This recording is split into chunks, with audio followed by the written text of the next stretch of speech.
Sounds good. Thanks.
So like before, we can give people a few more minutes.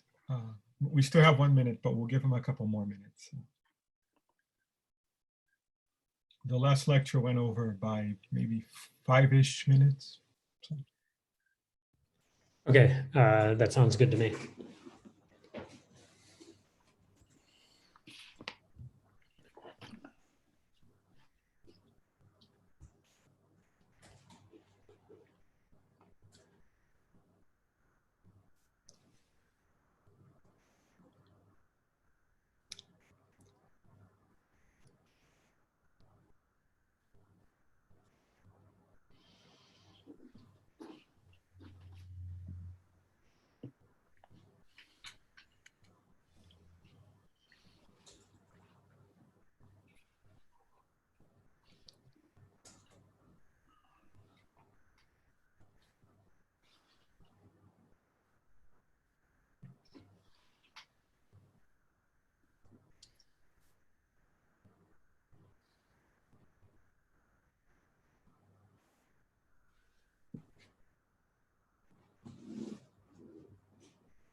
Okay, I think we can get started. So let me just remind you that there's a coffee break at the usual time before the next lecture.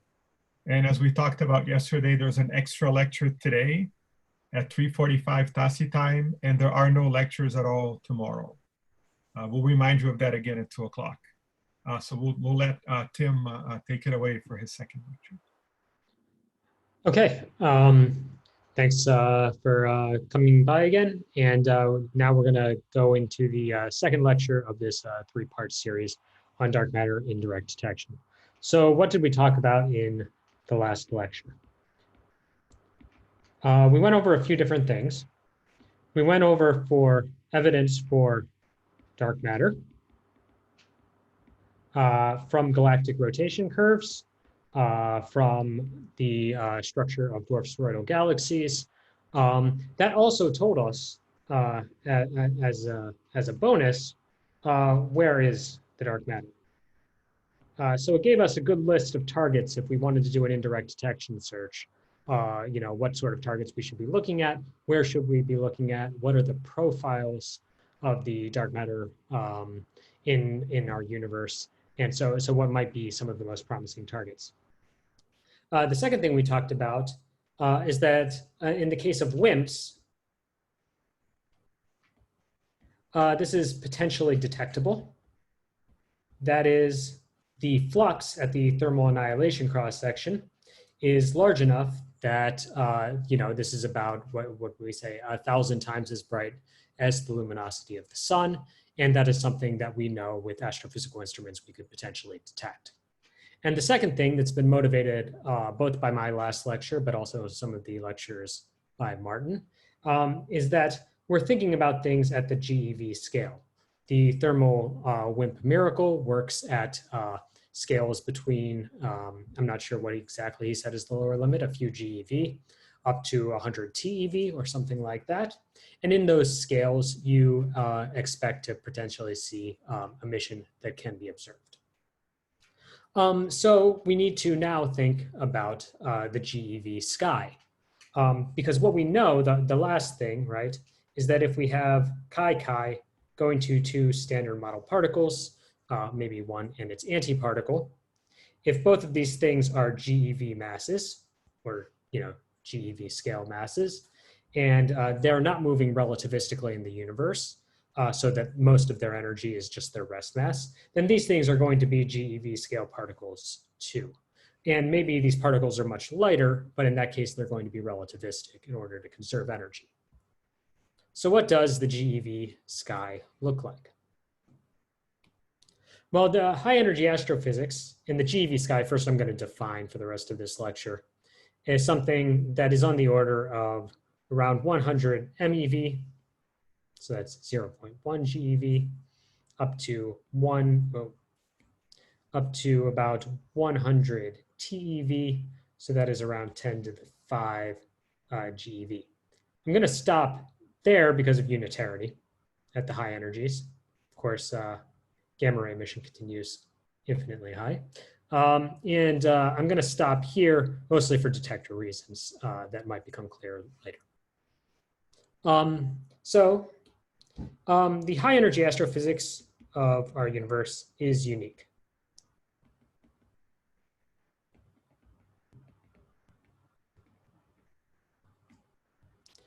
So let's think about what we see when we look out in the observable universe, go out at night. If you happen to be somewhere that is suitably dark at the moment, what you see is a bunch of stars.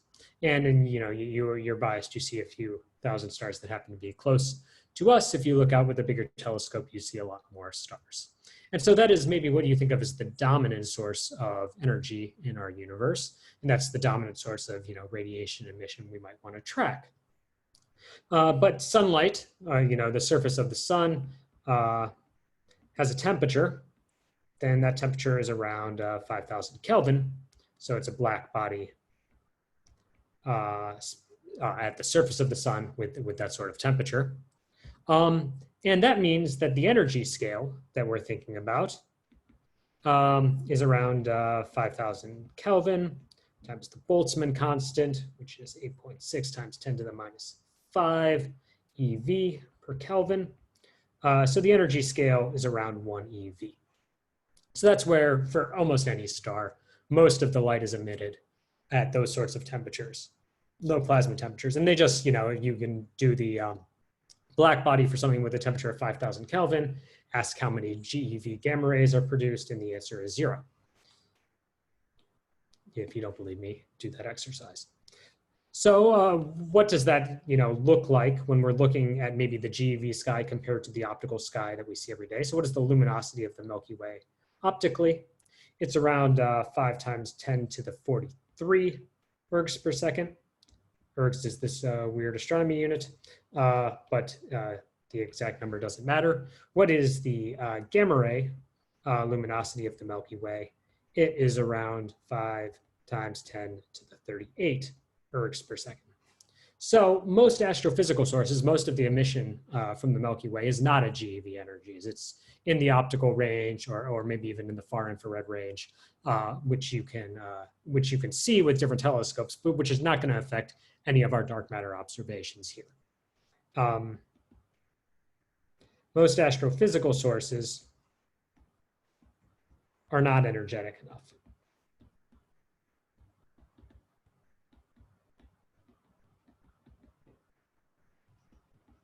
So that means that we're thinking about a very specific class of sources that are not just stars. We're thinking of things that produce, have very high energy scales and produce lots of very high energy emission. So the rest of this talk, which is going to be only, slightly a dark matter talk, but it's going to provide a lot of background for what we want to do. The question is, what determines galactic emission? I think in just a few slides, that'll become a lot clearer. So I'll defer that question for a few minutes. So the rest of this talk is going to be basically a crash course in high energy astrophysics. What are all of the expectations when we look at the GeV sky from all of the astrophysics that we expect to see? And we're going to need to somehow subtract that out if we really want to do any sort of dark matter indirect detection. So before we can look for small excesses that might be due to a dark matter signal, we have to have a really good idea of what the GeV sky actually looks like. So what makes high energy emission? You can think like a particle accelerator.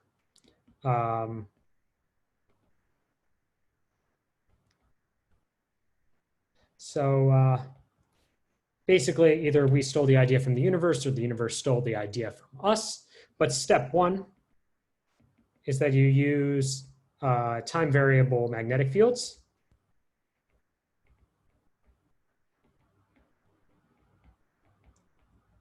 To accelerate the particles to high energy.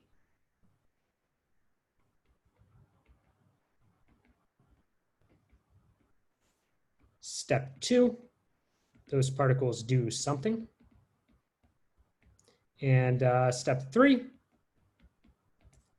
you have the particles interact with things. And those particles interact with things and they produce emission that you might be able to see. So what can we search for? Well, we could search for cosmic rays.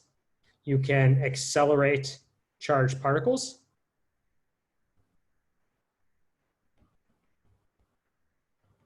To high energies. And then those particles are going to move through the universe or the galaxy. They're eventually going to make it. We might set up an instrument somewhere, and that instrument is going to look for the high energy particles that hit it. So here is an example of this. This is the kinetic energy of the particles that we're looking for. This is mostly the flux of high energy protons that are hitting some detector, and that detector is either in space or on the Earth, depending on the energy scales. This is over many, many orders of magnitude in energy. This is 1 GeV down here. This is 10 to the 12 GeV up here, which is nearing what we call ultra high energy cosmic rays. This is in the territory of ultra high energy cosmic rays at 10 to the 21 eV. This here is a useful unit for astrophysics and really, I think, any physics. E squared dNdE. E squared dNdE is very useful because it tells you where the energy actually is in these large spectra, right? dNdE is a differential spectrum, so it has units of inverse energy. But then you multiply by E squared so that the units are, say, GeV per cubic centimeter, or sorry, per square centimeter, because it's hitting some detector. Per second is kind of obvious. How long did your detector sit there? And then per steradian, and then maybe you look out of the whole universe or something like that. But this gives you an energy scale. So this tells you where the energy of the universe is actually high and where it is low. Here's the spectrum of protons. And you can see now this is a very smooth power law over many scales in energy. Here we're approaching the proton rest mass itself at about 1 GeV. So you're seeing some sort of a turnover in the kinetic energy of particles it can produce. But then you see something that is roughly e to the minus 2.7. That's maybe a number worth knowing. Then e squared dNdE, that makes it e to the minus 0.7. dNdE is proportional to e to the minus 2.7 over many orders of magnitude. So that's something you can look for. At higher energies here, you might not be able to tell the difference between protons and everything else anymore. The answer is these are mostly still protons, but maybe we just add everything together. Okay, that's one thing we could look for. So we can look for maybe protons that way. We can look for electrons. We can look for nuclei, where nuclei include things like carbon and helium are important, and literally all the other ones as well. And also we can look for all of the antiparticles. No, we can't look for neutrons. Neutrons decay while they travel through the galaxy. What else can we search for? We can search for radiation. Here we look at what do the charged particles produce.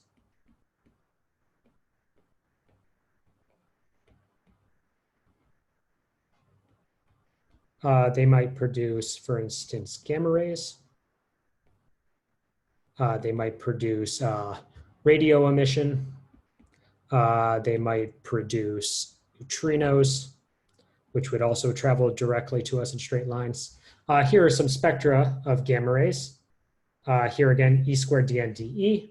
Now the energy scale is set by the Fermi instrument that's measuring these, 100 MeV up to 10 to the 6, 100 GeV or something like that.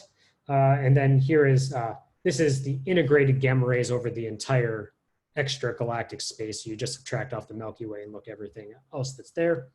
And then this is the galactic center excess. The details aren't important here, but what are some of the important things that actually make these sorts of gamma rays? The first thing is pi zero decay. So this is when a high energy proton comes in. It's moving relativistically. It strikes some gas atom in space, maybe a hydrogen atom, maybe a helium atom, maybe just the nuclei of those things. This is a high energy particle collision, and you probably know how these go. It produces some jets, produces a bunch of other stuff, and maybe in one of those jets is, say, a pi zero. Pi zero comes out in these jets, and the pi zero very quickly decays into gamma gamma. And the energy scale between this proton and the gammas that you see is calculable. I mean, this can be done in collider physics. It can be done in beamed up experiments, whatever. You can also do it analytically, and so you can calculate for high energy protons coming in what the gamma ray energy coming out is. A second important thing is inverse Compton scattering. Oh, which is not spelled anywhere like that. This is the inverse of Compton scattering, as the name might suggest, which might be a process you're familiar with. So a high energy electron comes in. The electron's moving relativistically because it was accelerated in some electromagnetic field. It hits some photon, and then these things just scatter off of each other and they go their merry ways. Except now in the lab frame, this was very high energy and moving relativistically. This is where it's the inverse of normal Compton scattering. In normal Compton scattering, this comes in with a lot of energy and accelerates the electron. In inverse Compton scattering, the electron in the lab frame comes in with a lot of energy. And then this is some soft photon. This is maybe starlight. In starlight, we said the energy is around 1 eV. And then so this electron loses its energy and it produces a gamma ray out of this sort of emission. And then you can also have some contribution from Bremsstrahlung, which I'm not going to try to spell because I'll fail. But an electron comes in and scatters off the outside of a molecular gas nucleus, right? So electron comes in here, it changes its path after some impact parameter with the nucleus here and some E minus cloud there. And that produces, as it changes its path, some sort of gamma ray emission that you might see. That's usually subdominant. Okay, so that's the other signals we could search for. Now, how do we get the high energy particles? Let's go into a little bit more detail here. In an accelerator experiment, you get to tune, exactly how do the magnetic fields in your accelerator change as a function of time. You get to plan out exactly the cadence of these things. You get to track the particles going through, basically optimize the problem. And, the same principles hold. The magnetic fields can't do work. So what you need is some sort of time variable magnetic field so that you get E does not equal 0 in order to accelerate the particles. So there are two types of what we call Fermi acceleration that produces high energy particles in space. And because there are two, we have aptly named them first order and second order. First order Fermi acceleration is any scenario where the average E field over some region does not equal 0. So this would be an example like a unipolar inductor,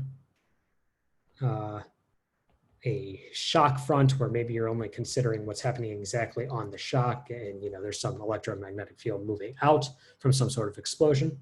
Second order is the scenario where the average electric field over some reason, acceleration region, does equal 0, but it has some sort of uncertainty where the variance in that magnetic field does not equal 0. So there are positive and negative acceleration regions that you have to worry about. And what we'll see is that you still get a net acceleration from that sort of scenario. So this happens in molecular clouds, which we'll talk about in some detail. This happens in supernova remnants. This is actually the primary acceleration mechanism is second order. So a schematic detail of what is first order Fermi acceleration. You can imagine that you have two reflective plates or something like that, and they are moving towards each other, and they both have a velocity v. And you have a particle that is bouncing back and forth between these two things with a velocity u. And then it is bouncing off, and then it's coming back with some velocity u prime. This could be the trash compactor on the Death Star. It could be two players running towards each other with ping pong rackets, bouncing something back and forth if you wanted different classical mechanics definitions. Or, this could just be some strong magnetic field region that the particle can't penetrate, so it's just bouncing back and forth between these. So we're going to assume, well, spelling is not my strong suit today. Assume u is much, much greater than v. And in fact, u is around the speed of light. So this is basically a relativistic problem. And then you say, what is the change in the energy of the particle? The last thing you're going to assume is that these plates are huge and the particle is small, so nothing happens to the plates as they're moving towards each other. So dE dt is the rate of collisions times how much energy you get per collision. That's, I guess, relatively self-explanatory. Delta E of the collision, if we assume this is relativistic, is delta E is around gamma m vc, which is the velocity of these plates, and that's what's going to be added to the particle. So then dE dt for the particle is approximately the rate, which is u, the velocity of the particle over L, the distance between the two plates, which I did not specify, L there, times gamma mvc. And this is approximately, now if I take u to be approximately c, This is approximately gamma mv c squared over L. Good.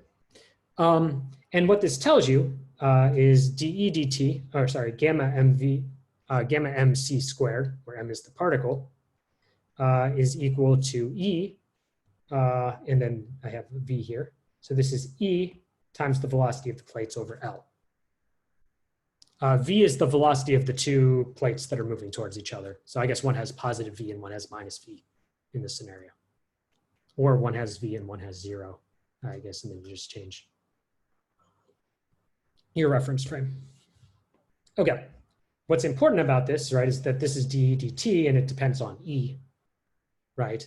Which means that a very small change, which means, I guess, you know, dE dt is in some ways proportional to E over tau, where tau is some time scale that this is operating over. Small changes in E0 lead to large changes in E final, right?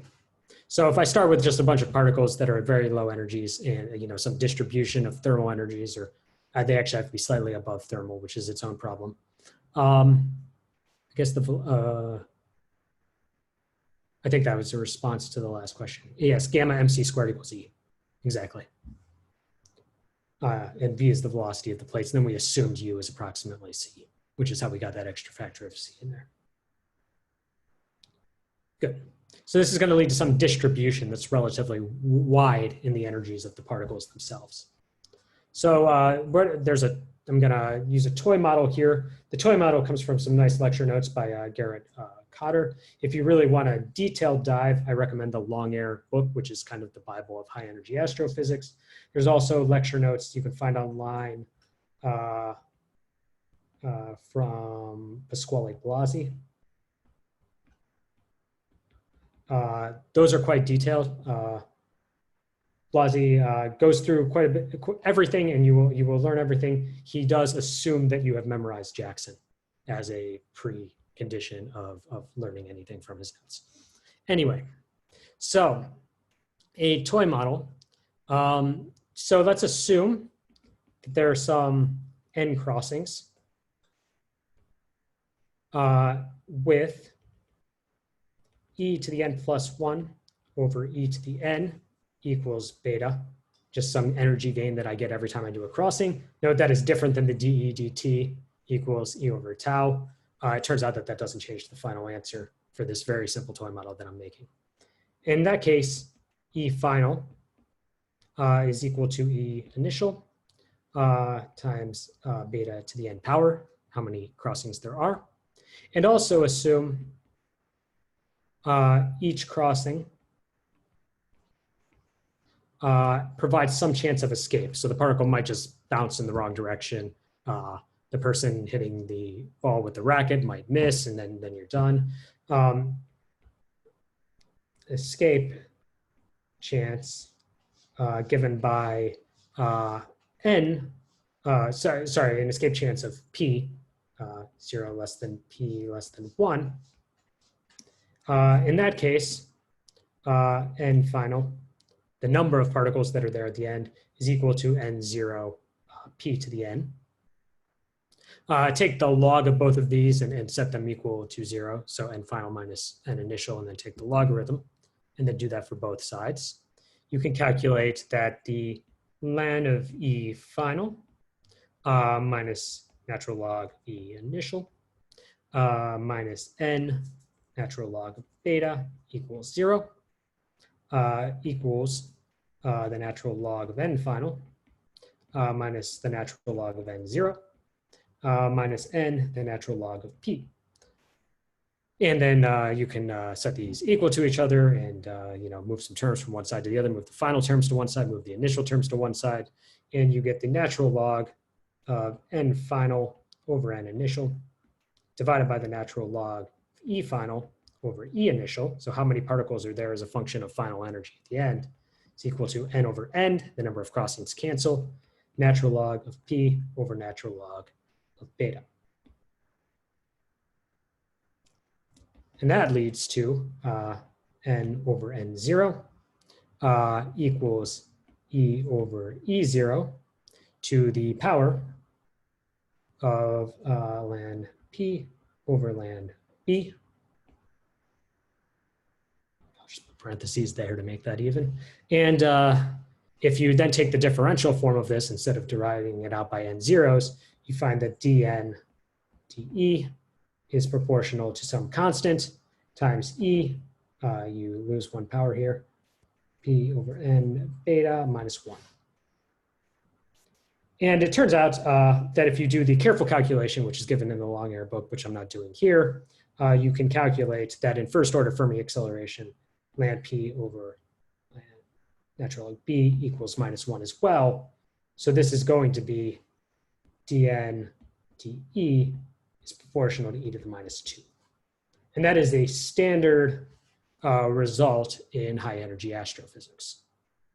And it's very similar. We went back a couple slides. I'm sorry for flipping through slides too fast, to the proton spectrum that's observed, which is e to the dn dE equals e to the minus 2.7. So you get e to the minus 2 from the injection from first order Fermi acceleration. And later in this talk, we're going to realize where the minus 0.7 comes from. Okay. What is second order Fermi acceleration? Second order Fermi acceleration, I'm just going to sketch out pictorially here. So I have a bunch of gas clouds. They are floating through the universe. This is my artistic, this is really kind of the limit of me as an artist. So they are scrolling here at various random directions. Okay, I'm pretty happy with that. And then I have some particle, and the particle bounces off this, and it bounces off this, and it bounces off this, and it goes in some random orientation. I don't know why I turned it there. Okay, so it's bouncing off all of these gas clouds.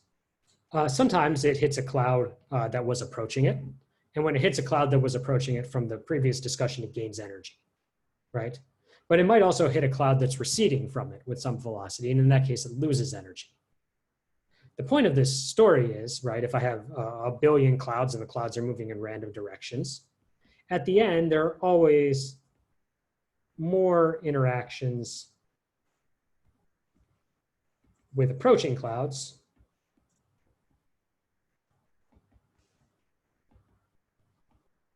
receding clouds. Similarly, you can go down a freeway at some high rate of speed, maybe faster than the rest of the traffic, so that you feel totally unsafe. And you'll find that still there's more oncoming cars in the other lane than there are cars that you pass in your lane, just because of the relative velocities. So you have many more chances for unfortunate collisions with those oncoming cars. But because there are both ways to gain energy and lose energy, the energy gain is second order.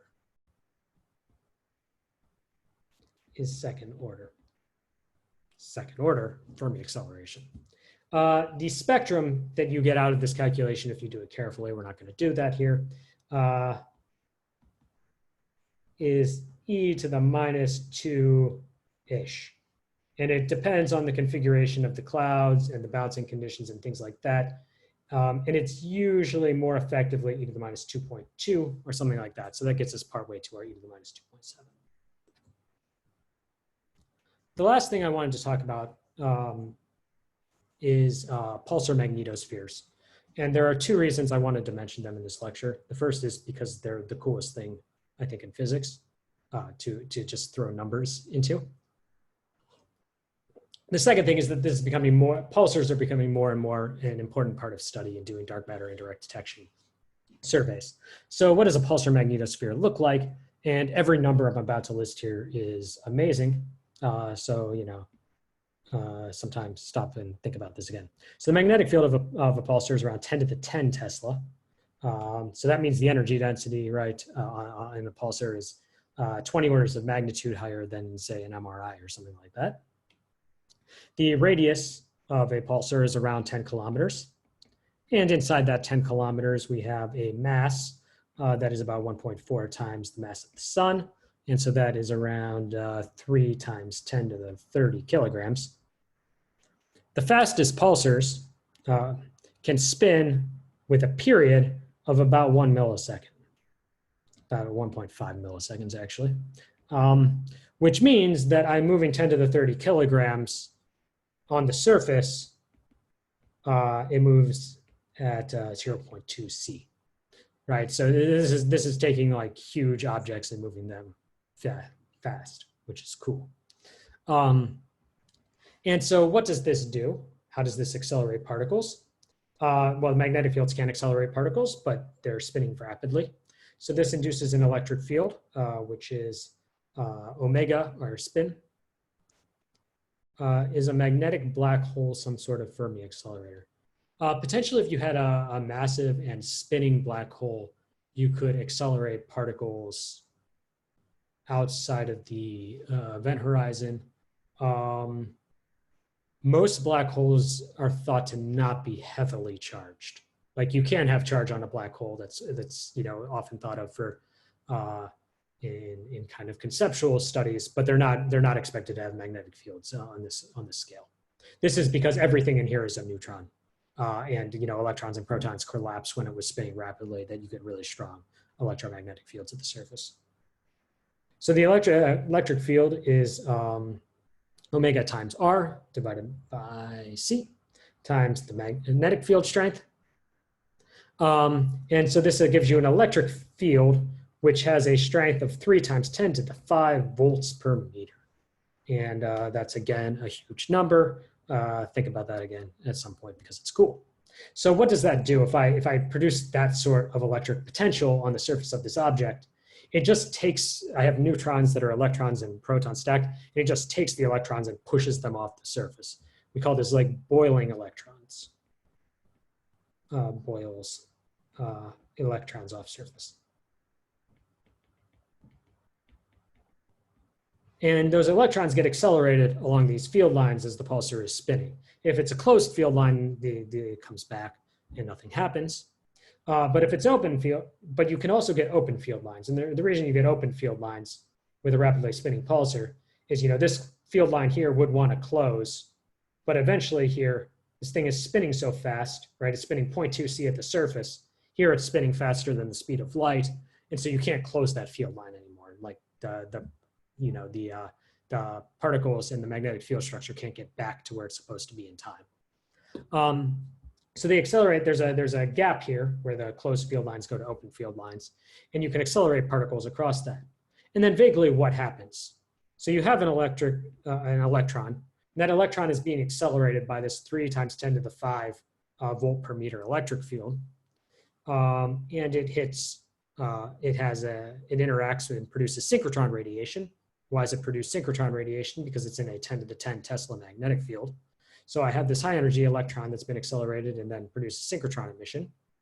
And so that's, electron plus some photon, which a virtual photon for the magnetic field leads to a really high energy photon plus an electron. And so this, we're used to thinking about synchrotron emission inside of, say, a particle accelerator that is relatively low energy. But this is very, very high energy synchrotron emission, usually much more than a TeV. And so now I have this gamma ray, synchrotron gamma ray, and it is a TeV, and it is now moving through this electromagnetic field. If you go back and review Jackson, inside strong magnetic fields, your gamma ray photon can go to E plus E minus. Normally, you can't just have gamma go to E plus E minus. You can't conserve quantities, but this magnetic field strength, again, 10 to the 10 Tesla, kicks in here and produces more E plus E minus. What do those E plus E minus do? They are in a huge electromagnetic field, so they get accelerated, they synchrotron radiate, they produce these go back to these. You can see the loop that is being produced. Eventually, boiling 1 E minus off the surface leads to 10 to the 5 E plus E minus pairs, give or take 3 orders of magnitude, depending on who you ask. But a lot of E plus E minus pairs come out of the single initial electron. Okay. So what do these sources inject? So we just talked about pulsars. Pulsars inject E plus E minus. And that's just because the electrons are easier to boil off the surface than, say, protons or something like that.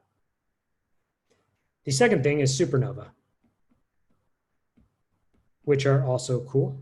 Supernova produce a key number to know in astrophysics is 10 to the 51 ergs is the total energy of a supernova in kinetic energy. The actual total energy of a supernova explosion is 10 to the 53 ergs, 99% directly to neutrinos, which then don't do anything. So 10 to the 51 ergs is what's available for high energy astrophysics. Again, tremendous amount of energy. And what do those inject? It ejects and accelerates everything that is around a large star when a large star explodes. So that is protons, some electrons, not positrons because there is not much antimatter around stars, but protons, electrons, but also helium. There's a lot of hydrogen is fused already into helium, and then it's fused more into things like carbon or iron, or whatever, every other thing that you might care about. So that's what these look like here, and these are the spectrum. So here, flux. Now they've multiplied it by r to the 2.7, which is committing an observer sin, but I'm okay with it here. So they multiplied by r to the minus 2.7, which means this is going to look really flat, which it does. And then this is as a function of rigidity, which at very high rigidities is similar to total energy. So here's what helium looks like, here's what carbon looks like, here's what oxygen looks like. They all look the same because they're all being accelerated by the same sort of object. Okay. So what happens then? So a supernova goes off, and what we said, the number we should know is that the kinetic energy of a supernova is around 10 to the 51 ergs. So maybe that just, all the particles deal with the supernova energy, which is very high, and things happen, et cetera, et cetera. Another random number to know, and then we'll compare them, is that the average magnetic field strength in the galaxy that we can measure is 10 to the minus 5 Gauss. A Gauss is CGS units, but it's just 10 to the minus 4 Tesla. So this is 10 to the minus 9 Tesla. This is a small number where the neutron star was a big number. The reason CGS units are nice for these sort of calculations is that the magnetic field energy density, I don't have to worry about the permeability of free space anymore. Just 1 over 8 pi e squared, these units. So this is 10 to the minus 10 ergs per centimeter to the third over 8 pi.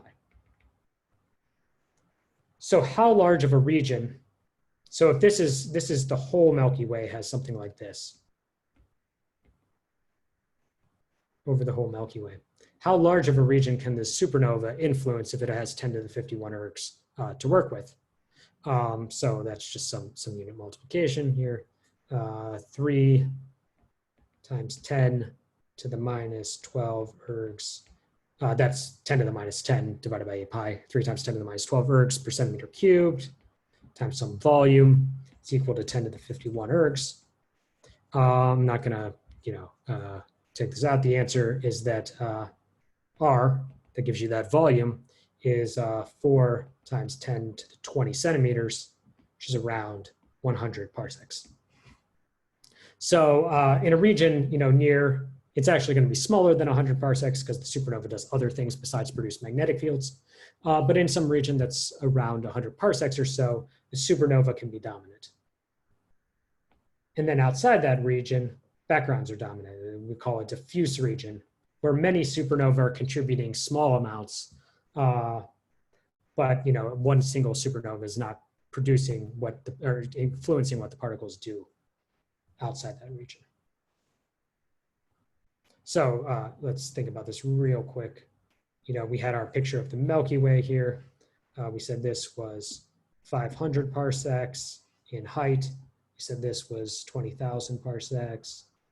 So you'll have a bunch of regions. This is going to look like a chocolate chip cookie or something. A bunch of regions here where different supernovae dominate in our galaxy, and then a bunch of diffuse regions outside of it. So what does a particle do in one of these diffuse regions with a microgauss magnetic field? How do particles move through the ISM? And the ISM is called the interstellar medium. It's just that diffuse region outside of different supernova.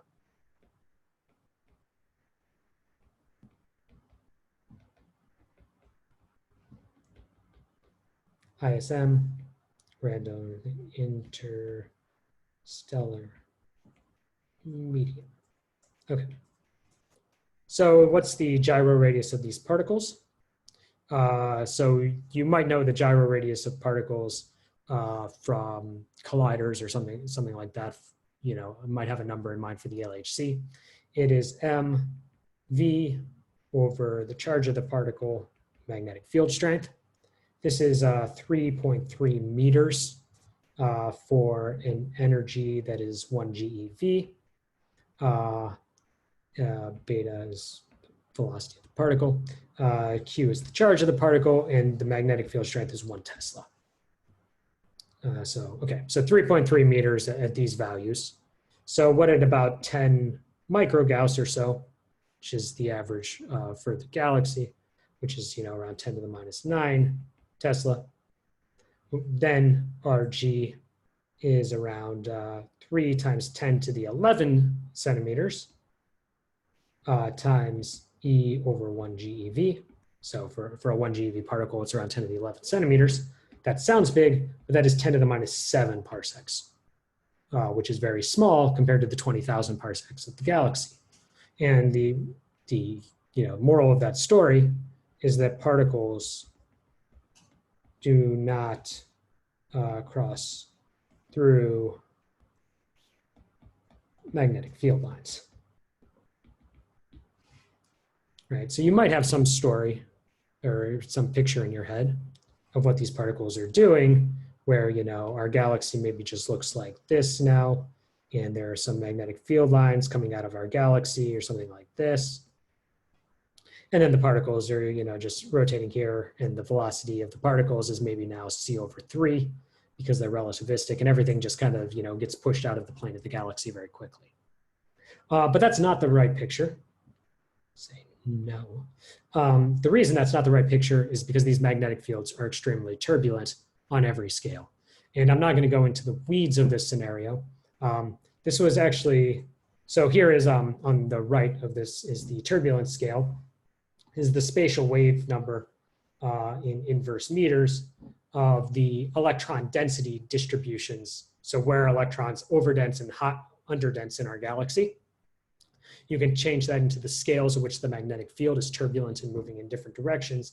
And there's this really nice power law that continues over 12 orders of magnitude in wave number, which is 12 orders of magnitude in inverse distance, or 12 orders of magnitude in distance. And over all of these scales, you get different energy. And this has a power spectrum where the amount of power on different scales is proportional to the wave number to the minus 5/3 power. And that's been measured now over 12 orders of magnitude. It was also predicted analytically by Kolmogorov in the 1930s, I believe, predicted this turbulence scale. And basically what you do is here's your different K wave numbers for the inverse distance scales of turbulence. Here's the amount of power in those scales. And you inject the power at about 100 parsecs or something. That's the size of the supernovae. So it injects a bunch of turbulence at that scale.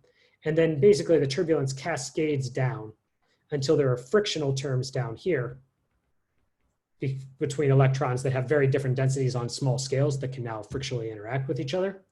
And so it's basically like a waterfall. Turbulence goes from here to here, and then it hops from here to here, and then it hops and hops and hops and hops and hops down.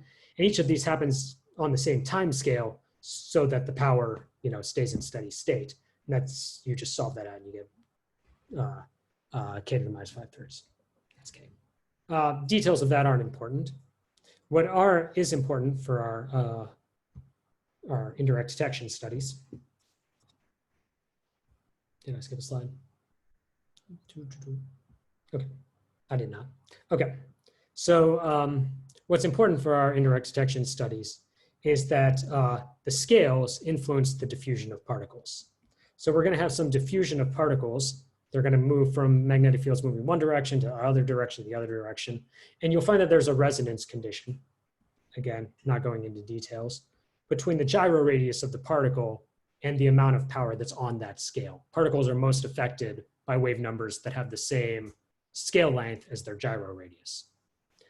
So the diffusion constants tend to have some value where they go with the velocity of the particle is c, the gyro radius of the particle over 3, because a third of its velocity on average is in one direction. And then this is 1 over the scale of the turbulence and the power that's on that turbulence scale.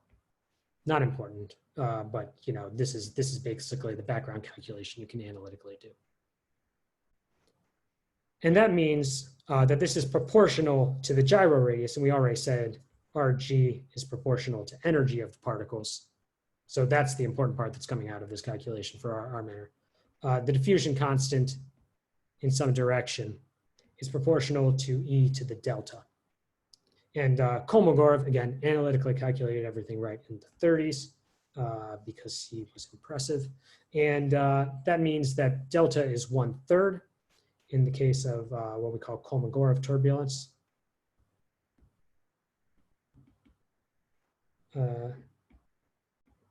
Delta is 1/2 for another model by Krichnan turbulence. Kolmogorov actually fits this model here much better, but there are some reasons that in specific environments you might want this other turbulence models. Okay, so now let's get to what we actually want to do for the rest of this. We have some diffusion equation. Cosmic rays are injected by supernova or pulsars. They're accelerated to very high energy. Then they get out of those regions and they start moving through the interstellar medium where the magnetic fields are weak and highly turbulent. So what do they do then? We want to solve for psi, and psi is the cosmic ray density. We want to solve for maybe the cosmic ray flux hitting us as a function of time. Let's call that flux. Cosmic ray flux is a function of time. And this is equal to some diffusion of these cosmic rays. The Laplacian here, this is a diffusion equation, plus this second term here. I should just put this in the notes automatically because it's long. I'm going to explain all these terms in just a second. This is an energy loss term. Then a possible convection term if there's some sort of like wind or other pressure from charged particles moving the cosmic rays. This is a decay term. If the particles are, say, radioactive nuclei or something, they might decay. And then some source term, which is that, you know, energies, some values of x, and then time. So let's go over that again. Flux. Maybe this is equal to 0 in a galaxy. That's often an assumption that is made, which is that the flux is not changing. Everything is in steady state. This is diffusion along magnetic field lines or, you know, in magnetic turbulence. This is energy losses.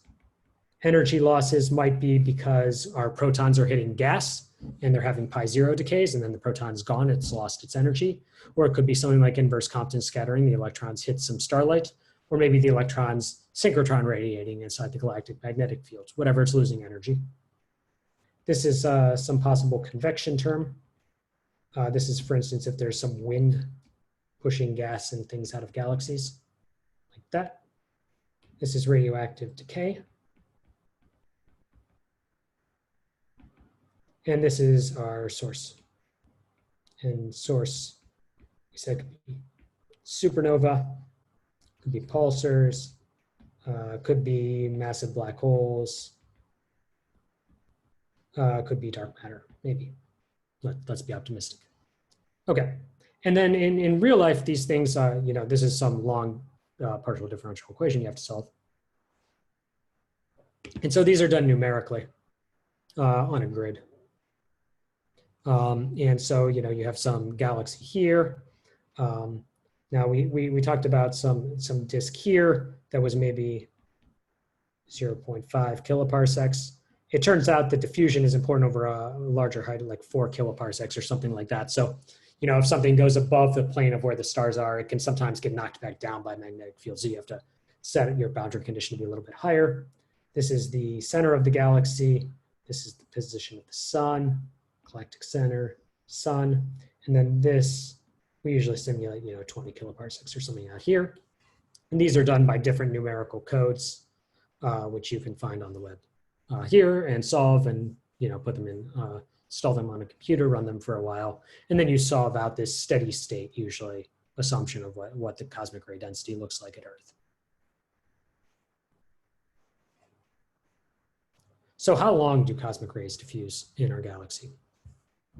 We can study that and we can model it with observations. It's not just some like, you know, fact we have to pull out of a hat based on some starting model of what cosmic ray diffusion looks like. So this is done in kind of a cool way.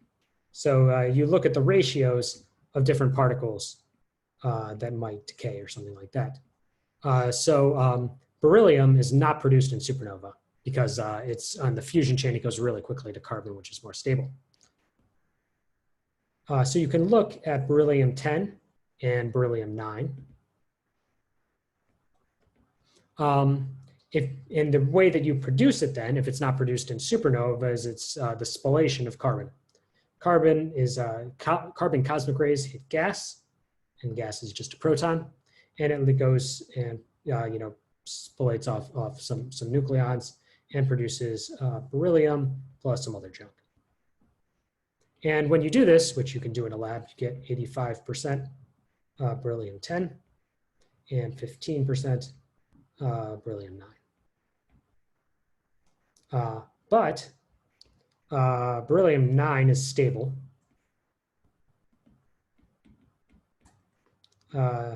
Beryllium-10 is not, and tau is around 1.6 times 10 to the 6 years. That's nice. If tau was 1 second, you'd never see it in astrophysical context, but a million years, you might see the effect of it decaying.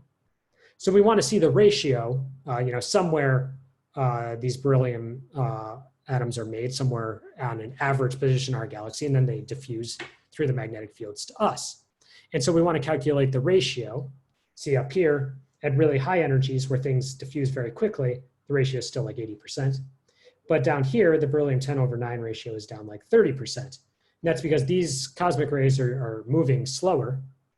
They take a longer time to get to us, and a lot of the beryllium is already decayed. So we can measure basically how long it takes particles to diffuse different distances using this method. So how do we do that quickly? We have some time scale in that for these things to diffuse. Mostly they diffuse up and down because the height of the galaxy is small. And that's the height of the galaxy. This is the random step size that things tend to diffuse, that the magnetic field tends to be turbulent on, and that's the speed of light. So I'm going to speed up this calculation and I'll do it in detail here.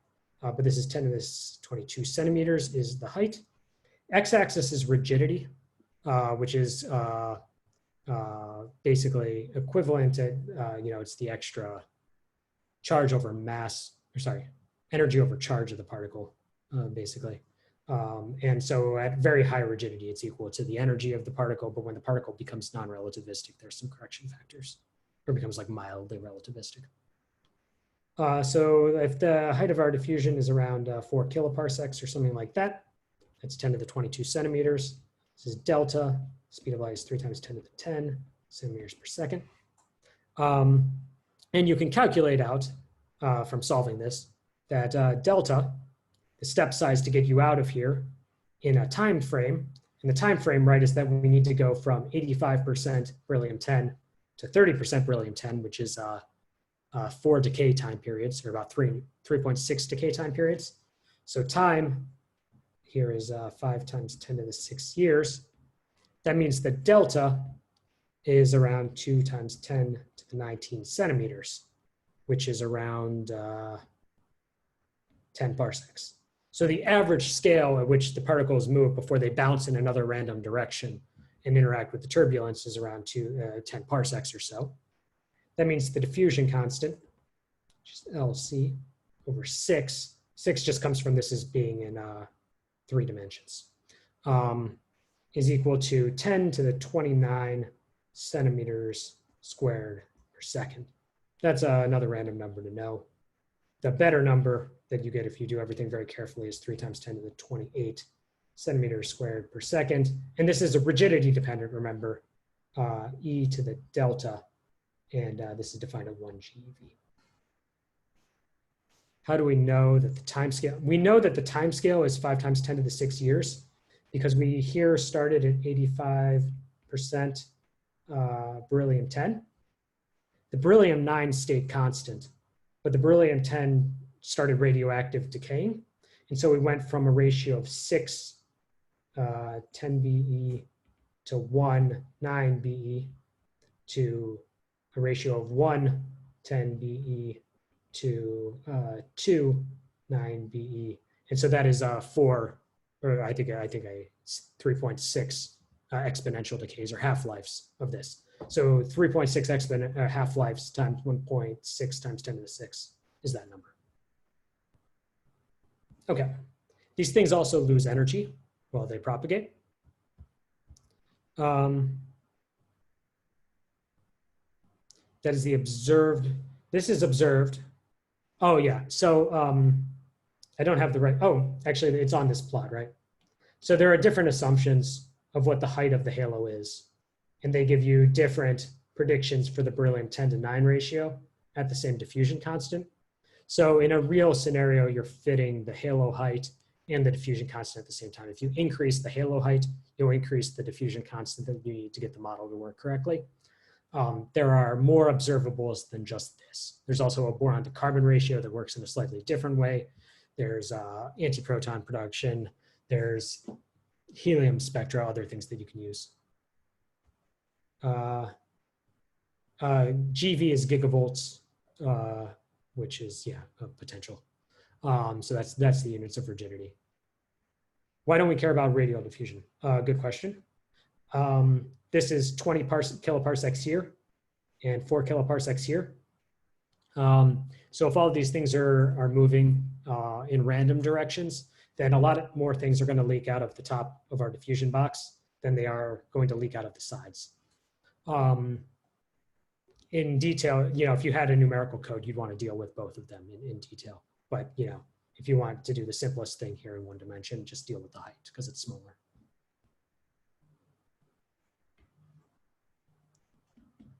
So how do these things lose energy? So for pi zero decay, we can calculate the time scales that these things happen at. And I'm running short on time, so I'm going to just give the answers here. The energy change from pi zero decay, if a proton hits gas, it basically loses all of its energy and disappears. So d dt is E, and then your rate is just whether that happens or not. That's the proton-proton cross-section, is the density of gas, and then the speed of light that this thing is moving. The gas density is really actually very close to 1 per centimeter cubed in interstellar space. This is the proton-proton cross-section. It's 50 millibarns. And then you can put those numbers through, and you can find the time, or the time scale at which a proton finds a gas molecule in our galaxy and then has a pi zero decay and disappears basically, is around 3 times 10 to the 7 years. You can think about maybe inverse Compton scattering. There, d dt is 4/3 times the Thomson cross-section, speed of light, radiation density of starlight in our galaxy, beta squared, gamma squared, which are just the relativistic factors. Again, really nice number to know. Radiation density from starlight in our galaxy, somewhere along the plane, is again 1 eV per centimeter cubed. Nice number to know. Interestingly, CMB energy density, another nice number to know through the whole universe, is 0.26 eV per centimeter cubed. So these are similar. You can push those numbers through again. I'll leave that as an exercise. And you find that the time scale at which an electron loses its energy from inverse Compton scattering is around 3 times 10 to the 8 years. But, important point, it has this energy scaling in it. Very strong energy scaling here that comes from this factor of gamma, which is the relativistic factor of the electron. So what that means, this cross-section here is energy independent, or very roughly energy independent.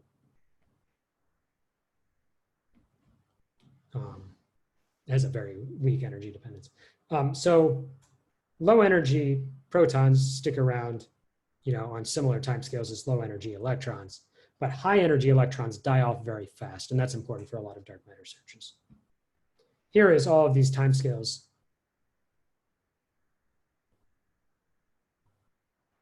Yes.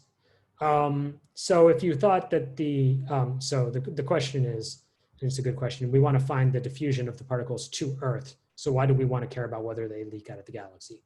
So the idea is once they leak out of the galaxy, they never come back again. Otherwise, if the gas density was 0, and let's say that the edges of the galaxy had mirrors that just bounced everything back, then the density of high energy particles that we would find, protons and everything, would be very high, because everything would just be bouncing until it finds our detector.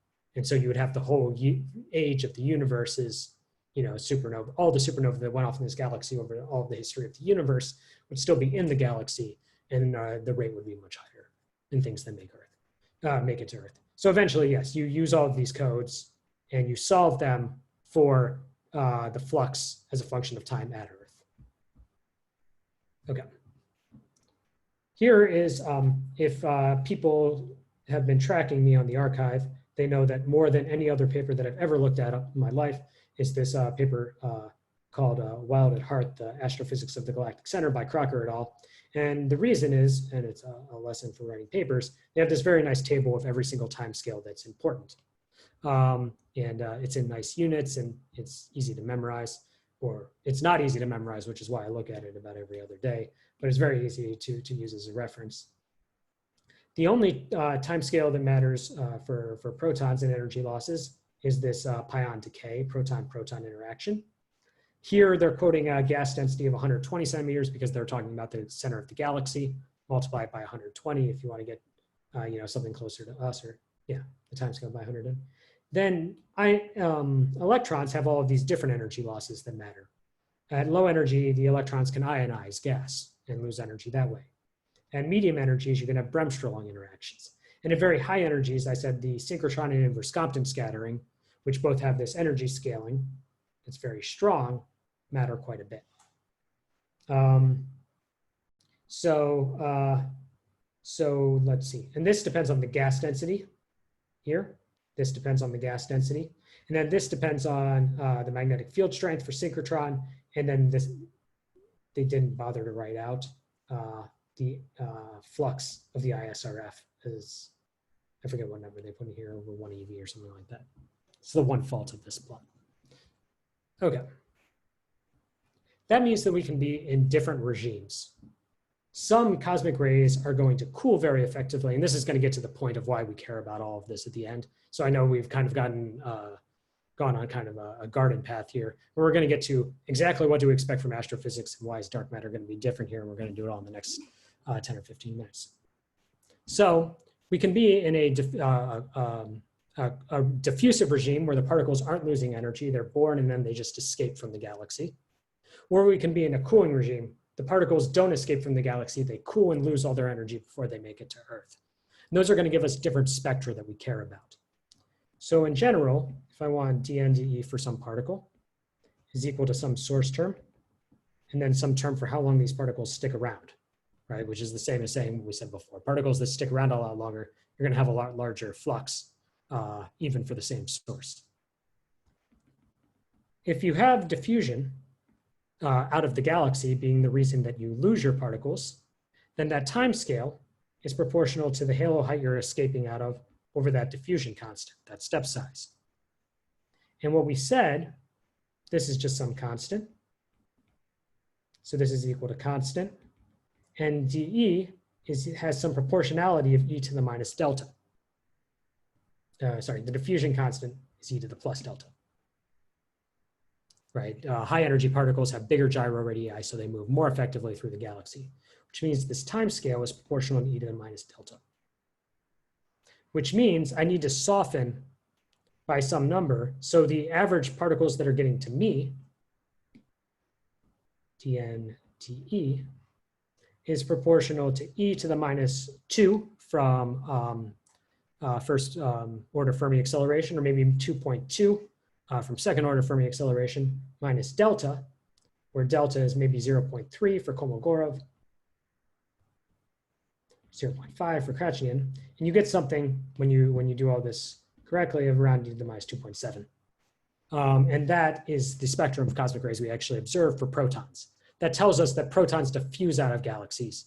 Most protons don't interact with gas in the Milky Way before they escape. Most of them make it out faster.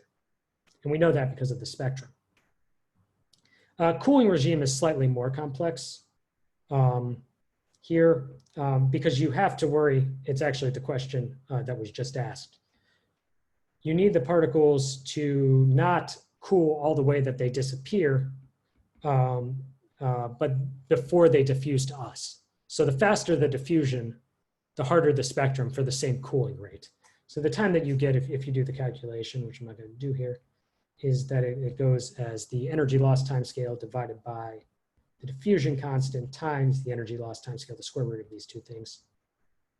And so this becomes proportional to e to the minus delta over 2 minus, let's say, gamma over 2, where gamma is the energy loss time scale that you get from these different calculations for what is causing your energy loss.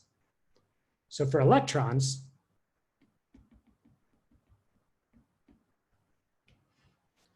tau of E is proportional to E to the minus 2.2, because they're accelerated by supernova, minus delta over 2, minus 1/2. That's from that synchrotron energy, or synchrotron and inverse Compton energy loss timescale. And so these tend to have spectra that are around e to the minus 3-ish, right? So the electron spectrum is observed to be softer than the proton spectrum, and this is because electrons cool in a different way. Okay. Sure. So I'll explain the cooling regime in a little bit more detail. Right, so I have an electron that's produced at some energy E. So that's my Q of E term. And I want to see how many electrons do I have at energies, E minus delta E, where that's some small energy scale that I care about, based on my energy injection spectrum of electrons. And so that depends on how much they cool before they make it to me. So in real life, you'd start with some, like I said, I'll try to follow. Well, let me.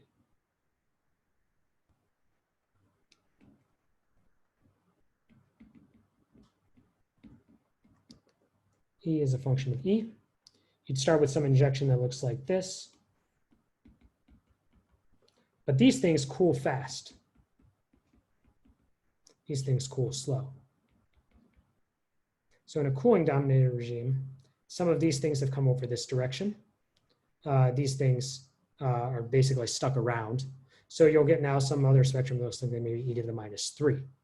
So the spectrum, the cosmic rays are born over here when some supernova goes off with this spectrum, but by the time they make it to this check mark over here, they have cooled quite a bit and the spectrum has become softer. Should tau V be dependent on the position of the Earth from the sources? Yes, certainly. If things are totally cool, if things have cooled all the way, and this is maybe worth calculating on your own, a power law just converts to another power law. So if you undergo 4 cooling timescales, 10 cooling timescales, 100 cooling timescales, you keep the e to the minus 3 spectrum, and the total amplitude of it just goes down. But also, when you do these on numerical codes, you calculate where all of the supernovae are in the galaxy, or some approximation of that, and then do the calculation that way. Some of them are quite nearby, and then the spectrum from them will be harder. Okay. And then the last thing in the few minutes I have left is thinking about primaries and secondaries.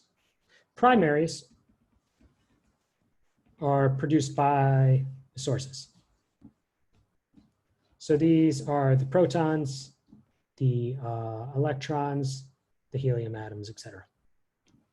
Secondaries are produced by interactions. So this is positrons, for example, proton plus proton goes to junk plus E plus is normally thought of as a secondary. Same thing with antiprotons, it's a secondary. Same thing with beryllium was a secondary, coming from the spallation of carbon, etc. And the thing that's interesting, right, is that secondaries are produced with the steady state cooled spectrum of the primaries. So dN dE of positrons that are injected, because they're produced by protons that are already cooled, they're injected with a spectrum e to the minus 2.2 minus delta. And then they cool because they're produced not near where we are, and like we said, electrons cool relatively rapidly. So the spectrum of positrons that is expected to reach Earth is e to the minus 2.2 minus delta over 2 from the electron cooling minus 1/2. Another way, but the electrons are produced mostly as primaries. There's a bunch of electrons near supernovae, and so they get accelerated. This is a supernova only picture, and I'm not dealing with the pulsars yet. We're going to talk about that a lot next lecture. And what that means is that the spectrum of positrons divided by the spectrum of electrons should have fall as e to the minus delta over 2. Sorry, e to the minus delta. Because it is getting this extra injection from the protons, so it has a softer spectrum. Which means this is the astrophysical expectation, it's just some smoothly falling spectrum. So let's hunt for dark matter against this, and I'm gonna just give a picture of what we're going to do in the next lecture. This is a map of gamma ray emission over the galaxy. And we're going to look at all of this astrophysics, which we're modeling. It's supernova going off maybe here. Protons, everything diffuses out of here. It interacts with gas along the plane of our galaxy here. It produces gamma ray emission. That gamma ray emission comes to us. This is us looking out over the whole universe, so we don't exist anywhere on this plot. But, or maybe some of these produce electrons and positrons, and then they diffuse somewhere around here. How do we look for dark matter on top of something that looks like this? In the couple ways we do that are, first off, what have we learned so far, and what can we do? What can we do with the spectrum?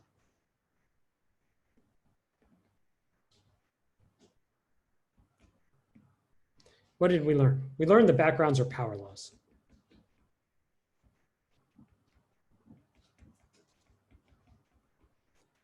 Something that's about e to the minus 2 for first order Fermi acceleration if you're really near the source, to e to the minus 3 or something like that for electrons and positrons that might make it to Earth after they cool. But in any case, these are power laws over many orders of magnitude.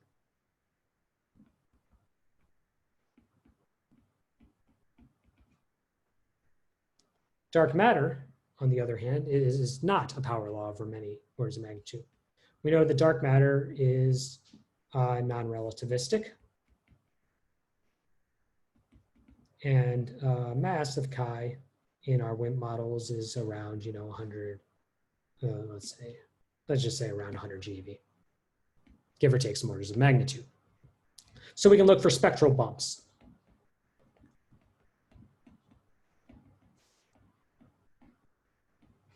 This is what that might look like in some detail. So here is these results, I think, are from the code Pythia, which is a particle production code. You have dark matter annihilation basically works like electron-positron production. So electron and positron colliders produce whatever your mediator is. The mediator decays to, say, bottom quarks, top quarks, W plus W minus, or some sort of taus or anything like that.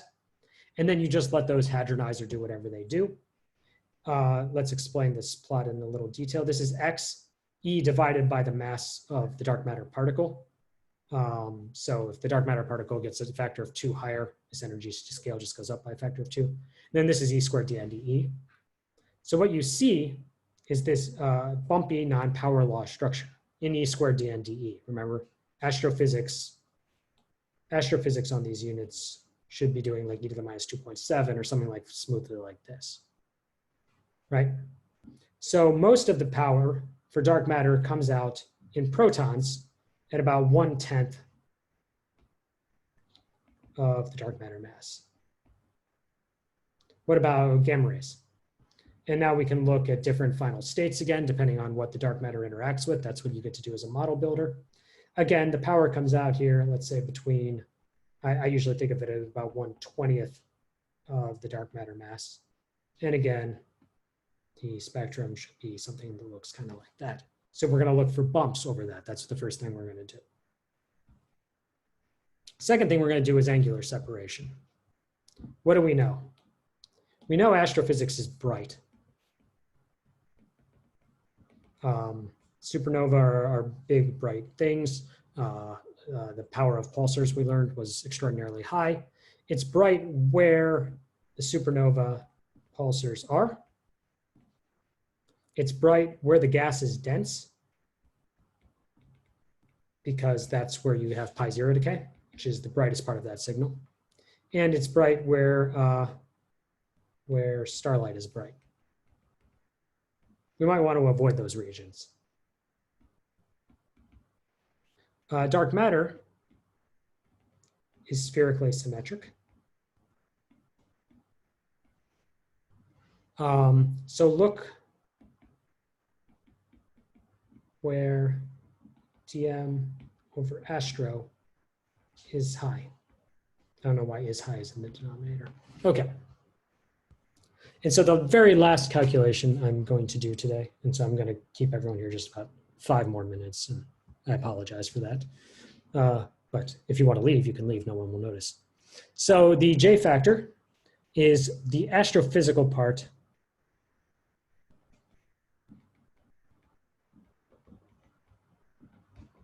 of dark matter annihilation. So what goes into looking for dark matter at some point in the sky? The dark matter cross-section.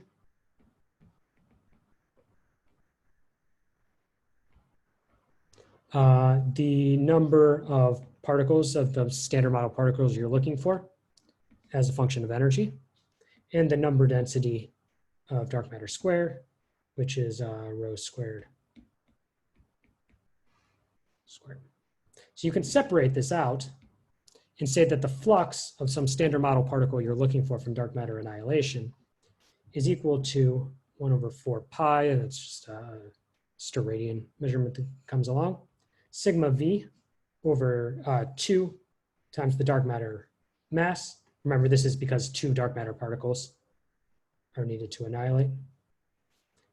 This is some energy region that we're looking at, from energy min to energy max of dn, the standard model particle that we care about, dE. And then we're looking at some region of the space. So we're looking maybe over some angular region. We're looking over a line of sight. This is important because with the telescope, we generally don't know how far away something is when we're looking at it. So if I look out from my dark matter in some direction here, I see the dark matter annihilation that happens here, and I also see the dark matter annihilation that happens here, and I see all the astrophysics that's along that line of sight too. This is rho squared of wherever I am along my line of sight. And what's really nice is that this separates. Oops.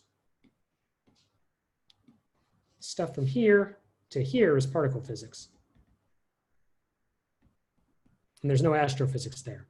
That means that this is the same, everywhere in the universe. Unless you have your dark matter model change as a function of cosmology or something like that. But at least in a galaxy size scale, that's the same everywhere. And this is astrophysics. Why is dark matter spherically symmetric? Because it can't, the reason baryons form a plane in the galaxy is because that they can have inelastic collisions where they shed photons and lose angular momentum. And that allows things to cool. And because of turbulent cascades, where things cool, they start to form a random plane. The reason for that is electrons are coming in, or like gas is coming in from all directions to form a galaxy. If you cool a little bit more effectively along this plane at the beginning, things get a little bit denser here, they fall in farther. That blocks light, which makes the things out on the outskirts here colder. And then things more effectively fall in this direction again as well. So over time, that's how you form a disk galaxy. Dark matter can't do that. It can if there's a dark photon or something like that.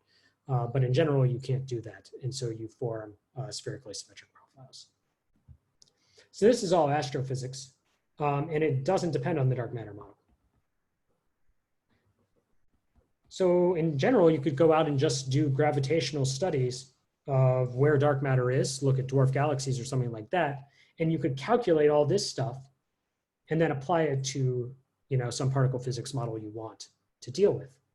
Alternatively, if you have two different sources, you just put in the particle physics model, and then the difference in these observable things, and this is what is called the J factor, tells you how much signal I expect in one area versus the other. And to close, these are just some different J factors of common sources. These are dwarf spheroidal galaxies in the Milky Way with big error bars. They all have big error bars. And this J factor is on the order of 10 to the 17 up to 10 to the 20 or so. And the units of this J factor are weird, but you can calculate them at home. GeV squared per centimeter to the fifth. And you multiply that by sigma V. Sigma V has units centimeter third per second. You multiply it by 1 over the GeV squared from the mass of the particle. You'll see it all works out. This is the J factor of the galactic center. Here, it is on the order of 10 to the 22, which is a much bigger number. This is just the likelihood ratio of different models. And then this is basically substructure, which gives different J factors. This is proportional to J factors for distant galaxy clusters. There's not a number here. But let's compare that like 10 to the 22 to 10 to the 18 or something here. That means if I have any signal that comes in dwarf spheroidal galaxies, and I say it produces 12 photons I'm supposed to see, it produces 12 photons I'm supposed to see because I calculated this. I just apply the ratio of these two J factors between the dwarf spheroidal galaxies and the galactic center, and I say that it's supposed to produce 10 to the 4 times as many photons at the galactic center that I can see than it is at dwarf spheroidal galaxies. And so I just get to calculate these ratios in different astrophysical systems. So that's what I'm going to close with for today. I'm already over time. But we know now what astrophysics is supposed to look like. We're supposed to get power laws of cosmic rays, primaries, secondaries that are accelerated to high energies. Then they interact and produce gamma ray emission that we can see. And in the next talk, we're going to go over all of the different things that we can potentially observe. We're going to do a status of all of the current indirect searches that exist in the literature, looking at things like gamma rays, neutrinos, cosmic ray searches, searches with gravitational waves and things like that. And then we'll also look at maybe how these apply a little bit to WIMP models, because you might want to do indirect detection on something that isn't, a pure WIMP. So I'll end there, and if there are any other questions. I think there are a couple of questions. Okay, since the J factor depends on the dark matter density profile, which also depends on dark matter properties in some way, yes. Good point. So here, for dwarf spheroidal galaxies, this is measured from rotation curves. And it does depend a little bit on, say, NFW versus Burkert. There's a really interesting calculation, coincidence of figures for dwarf spheroidal galaxies in particular, which is one of the reasons they're such good indirect searches, where we said at the center of the galaxy, the difference between a Burckhardt profile and an NFW profile was like 10 to the 4. In dwarf-spheroidal galaxies, it's around like 20%, which is a much smaller number. It's much smaller than all of these other uncertainty bands. And then this just comes from stellar kinematic data, because remember we said that the mass to light ratio, M dynamical over L, was around like 860 or something like that, some huge number for dwarf-spheroidal galaxies. Any rotation of the stars that exists is because of the dark matter. So it's actually relatively, it's statistically difficult, but the idea is relatively straightforward for how you would calculate how much dark matter is there and how much annihilation signal you expect. The other thing is that, within the model of cold collisionless dark matter, it doesn't depend on, whether the dark matter, the WIMP miracle, if it's just a cold collisionless dark matter particle, doesn't change the density profile if the dark matter particle is 1 TeV or 100 GeV, right? You do get different rates of the particles finding each other in this term, but this comes out here in this particle term that depends on the mass. So that's still part of the particle physics model. And then the density does not depend on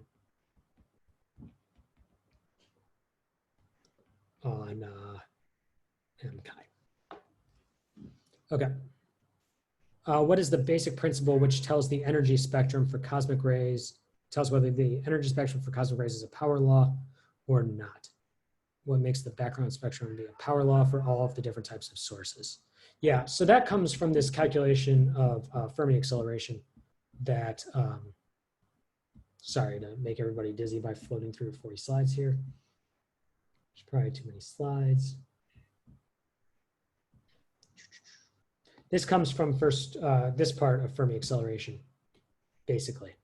dE dt is proportional to the initial energy that you started with, divided by some time scale which you're doing acceleration, which means that if you start with any distribution of particles, magnetic acceleration tends to push them into a spectrum of particles. So in the LHC, it's very fine-tuned so that this doesn't happen, right?